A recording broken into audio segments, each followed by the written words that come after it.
साजन जी के स्वागत में ताली दो यूपी से यहाँ से वाला यूपी से बताइए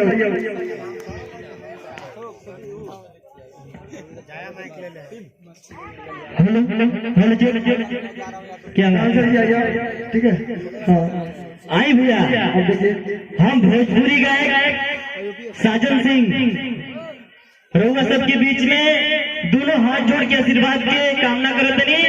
हम सबके नाम नहीं जानते भैया, लेकिन यही जैसे गोड़ छू के गोड़ लागत नहीं। ताली बजा के आशीर्वाद देनी भाई लोग दोनों हाथ ऊपर करके माई बहन जे जहाँ भी बैठे, दादा चाचा चाची जे जहाँ भी बैठे, सब के दोनों हाथ ऊपर करके जयकार लगा बैठे। कैसे प्रेम से बोले सच्चे दरबार की क्या बात है जी ताई। हमारे बड़ भैया संजीत संगम, हम मुंबई में रहने और अचानक हमारे पास फोन किए भैया।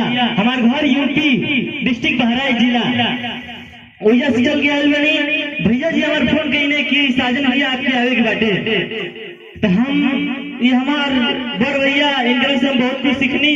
हम चाहत कि संजीत भैया कमन द स्टेज, संजीत भैया आइए, इनके लिए जोरदार ताली हो गई भैया। भैया हो मजा नहीं आ रहा भैया।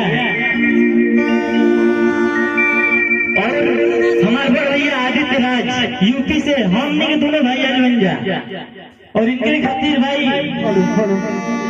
तालीम के चाहिए ना। प्रेम से बोले सच्चे दरबार की क्या बात है। हाँ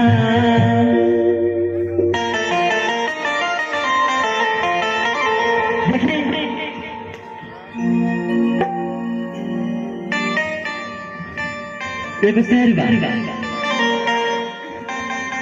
हाँ हाँ जलते आग में तार होती की चाहिए, जलते आग में तार होती की चाहिए, अब बरगदों के नीचे छाव होती की चाहिए भैया।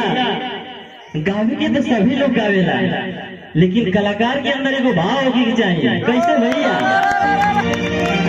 और हमारे भैया जितना लोग भी गाना गाना हो लोग बहुत अच्छा लगला, और हम स्टूडेंट वाले सब भैया लोग के प्रणाम करते नहीं दिल से।